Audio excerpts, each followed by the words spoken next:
Baik, bismillahirrahmanirrahim. Ikhwan sekalian, saudara-saudariku, salat tahajud seperti kami sampaikan di pertemuan lalu adalah salat yang sangat penting. Ingat, kalau di pertemuan lalu kami sampaikan 4 keutamaan tahajud, hari ini saya tambahkan 2 dan 3 yang lain langsung dari Al-Quran. Ya, kemarin saya sampaikan 4 hal. 1, masih ingat Quran surah ke-17 ayat 79 sampai dengan 81 itu. Orang yang rajin tahajud akan mendapatkan 4 keutamaan yang tidak didapatkan oleh orang-orang yang tidak tahajud, sekalipun solat fardunya begitu khusyuk. Ya, antum solat fardu khusyuk, bagus, tapi nggak tahajud, nggak dapat 4 keutamaan itu. Ini sudah saya bahas panjang lebar di pertemuan lalu, saya hanya sebutkan cepat saja. 1, Allah akan mengangkat karir, pekerjaan atau aktivitasnya di tempat yang terbaik. Ya, jadi kalau antum misalnya pengusaha atau orang karir di kantor dan sebagainya, itu akan cenderung kemudian ditolong oleh Allah, diangkat ke tempat yang terbaik. Terbaik itu tidak harus puncak yang paling tinggi, direktur, tidak misalnya, tapi tempat yang bisa membuat nyaman hidup Anda, sholat bisa nyaman, bergaul juga nyaman, dan tenang kehidupannya. Mungkin level Anda nggak sampai puncak ya direktur utama, mungkin direktur 1, 2 gitu ya, tapi Anda dijauhkan dari hal-hal yang maksiat, dijauhkan. Sholatnya enak, punya ruangan nyaman dan sebagainya. 2, Allah akan bimbing setiap ahli tahajud. Allah akan bimbing sehingga menjalani awal pekerjaannya dengan begitu mudah. Ya, wa rabbi adkhilni mudkhala sidq. Ya Allah, tolong bimbing saya supaya mengawali pekerjaan dengan cara yang benar. 3, hati-hati, Anda memang posisi tinggi, sekarang dapat proyek. Apakah setiap yang dapat proyek menjalani pekerjaannya dengan benar? Belum tentu. Jangan tinggi-tinggilah. Maaf ya, apakah orang tua yang sekarang menyekolahkan anaknya ke tempat belajar menjalani awalnya dengan benar? Hati-hati ya Bu ya, Pak. Bapak Ibu menyekolahkan anak dengan awal yang salah, maka memberikan jalan keburukan ketika dia belajar. Saya katakan, jangan pernah Anda masukkan anak Anda ke sekolah dengan menyogok. Bayar sekian supaya masuk, menyalahi aturan. Kalau awalnya sudah salah, bagaimana anak Anda bisa belajar dengan benar? Mustahil mendapatkan sesuatu yang tidak baik. Yang baik itu mustahil didapatkan. 3, wa akhrijni mukhrajas sidqin. Allah berikan jalan keluar terbaik dari persoalan yang dirasakan. Di ahli tahajud itu setiap punya masalah, bukan nggak dapat masalah ya, bukan tidak bermasalah hidupnya. Dia mendapat ujian juga, cuman sebelum diuji diringankan masalahnya, sehingga seakan-akan nggak punya masalah. Padahal sama dengan yang lain, cuma saat akan dia lalui, Allah ringankan persoalannya sehingga mudah dilalui. Dan yang keempat ini yang hebat. Ya, waj'alni min ladunka sultanan nasira. Allah akan tolong langsung orang ini ketika ada lingkungan sekitar yang akan menyakiti atau menjahilinya. Kalau diisengi orang, diganggu orang dan sebagainya, ini orang-orang seperti ini langsung mendapatkan perlindungan dari Allah Subhanahu wa taala. Ada satu kali, ini kisah nyata, seorang saleh ahli tahajud, sampai saking ahli tahajudnya tidak ingin meninggal. Ini sangat nyata kisahnya dan tidak mengarang. Satu kali Pak, kemudian malam-malam dia perjalanan dengan rombongan. Apa yang kemudian mendengar suara dan menyaksikan kebiasaan dia. Anda tahu apa yang terjadi? Dan ini apa yang dilakukan? Kabur. Udah gak panjang pikirnya, kabur ya kan? Tapi sekarang lihat apa yang beliau sampaikan. Begitu datang harimau itu, perhatikan ahli tahajud ini, dia ingat dengan janji Allah. Dia ingat dengan janji Allah. Perhatikan baik-baik ya. Kalau Anda sudah punya kebiasaan Qur'ani dalam jiwa Anda, maka ayat itu akan hadir membimbing Anda dalam setiap kesulitan Anda, apapun itu. Nabi Yusuf dekat dengan Allah, ketika digoda muncul ayatnya, laula ra'a burhana rabbi. Kalau bukan melihat petunjuk dari Rabbnya, niscaya ada sesuatu yang buruk terjadi kepadanya. Tapi Allah jaga beliau. Lihat baik-baik teman-teman. Begitu melompat harimau itu, kemudian dia katakan dalam jiwanya, lihat kalimatnya, ya khalqallah, hei makhluk Allah. Dia tidak katakan ya namar, hei harimau, tidak. Kalau disebutkan harimaunya menunjuk pada zatnya, tapi dia lekatkan makhluk ini kepada penciptanya, hei makhluk Allah. Ya khalqallah, hei makhluk Allah.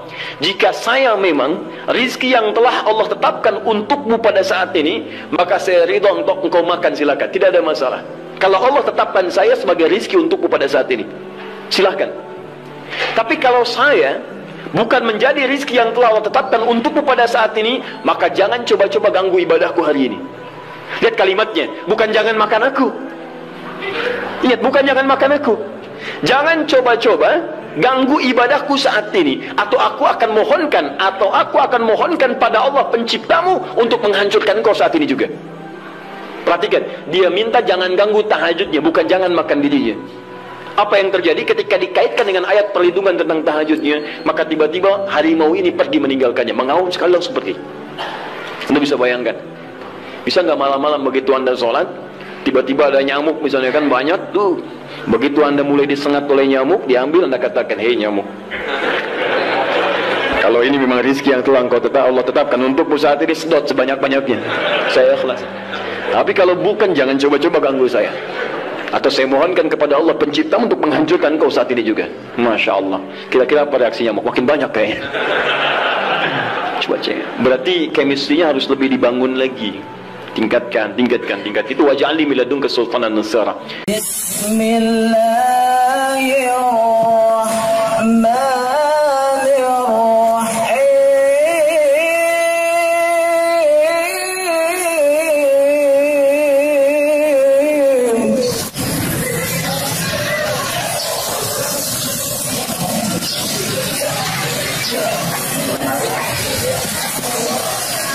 Aqimis salata liduluki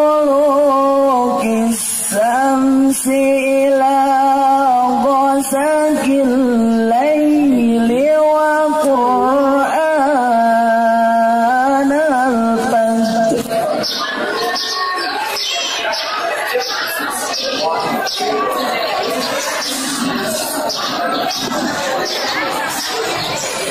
Inna Qur'anal fajri kana mas'uda.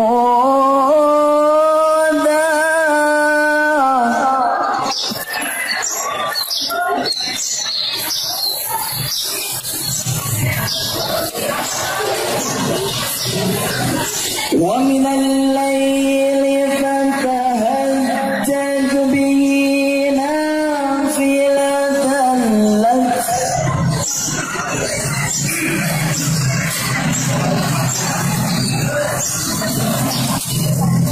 Asa an yab'athaka rabbuka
وَنُنَزِّلُ مِنَ الْقُرْآنِ مَا هُوَ شِفَاءٌ وَرَحْمَةٌ لِلْمُؤْمِنِينَ